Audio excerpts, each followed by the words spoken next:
तो चलिए आज आपको सुनाती हूँ एक कहानी दो लोगों की। ठीक है, एक मंकी और एक गीतू। ठीक है, दो लोग थे, एक लड़का एक लड़की, मंकी लड़का गीतू लड़की। तो जो गीतू थी लड़के को बहुत प्यार करती थी। ठीक है, दोनों की शादी वादी सब हो गया था। लड़का जो था मंकी वो थोड़ा टेढ़े किस्म का था। ठीक है, बार बार सब XYZ उसके अफेयर उफेयर थे और घर वालों के भड़कावे में बहुत जल्दी आ जाता था। तो इस तरह का लड़का था भाई। दोनों की सेपरेशन हो गई। अब गीतू ने सोचा कि चलो कोई बात नहीं, आएगा आएगा आएगा करके, क्योंकि गीतू ऐसी इंसान थी कि उसको आप सामने से नहीं छिड़ोगे वो छिड़ेगी नहीं। ठीक है, तो गीतू तो इंतजार कर रही थी कि भाई कोई बात नहीं, एकदम गरम गरम नहीं खाना चाहिए, ठंडा करके खाना चाहिए, तो आ जाएगा, everything will be fine XYZ। But एक दिन गीतू के पास आता है नोटिस डिवोर्स का। तो ये क्या हुआ, मंकी ने गीतू को छेड़ दिया। अब मंकी ने गीतू को छेड़ दिया तो गीतू तो छिड़ेगी ना ऑब्वियसली। कोई सामने से कोई एक्शन लेगा तो रिएक्शन तो देना बनता है। इंसान एक्शन तो ले लेते हैं, लेकिन जब रिएक्शन जाता है उनके सामने तो वो एकदम तिलमिला जाते हैं। समझ रहे हो? जैसे कि पाकिस्तान। तो यहाँ पे कहने का सार ये है कि जो गीतू है वो है इंडिया और जो मंकी है वो है पाकिस्तान।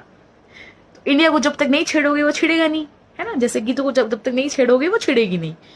तो ऐसे ही जैसे मंकी ने गीतू को छेड़ा, वैसे ही पाकिस्तान ने इंडिया को छेड़ा।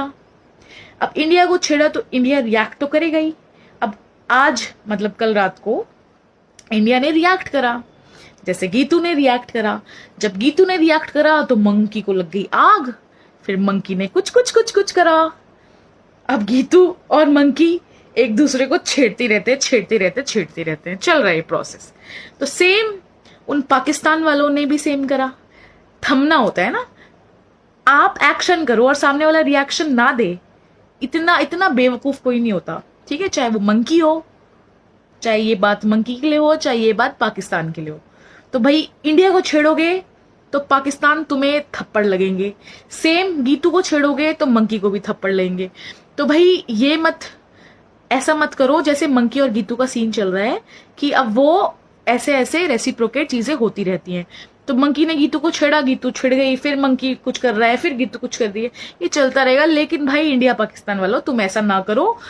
तुमने छिड़ा इंडिया को तो इंडिया ने रिएक्शन दिया कल, तुमने आज फिर से इतने सारे लोग मार दिए। थम जाओ भाई, थम जाओ। इस चीज का अंत होता है बर्बादी। चाहे ये मंकी गीतू का केस हो, चाहे इंडिया पाकिस्तान का केस हो, तो कॉम्प्रोमाइज करना ही बेस्ट रहता है। ठीक है पाकिस्तान वालों, डट जाओ, थम जाओ।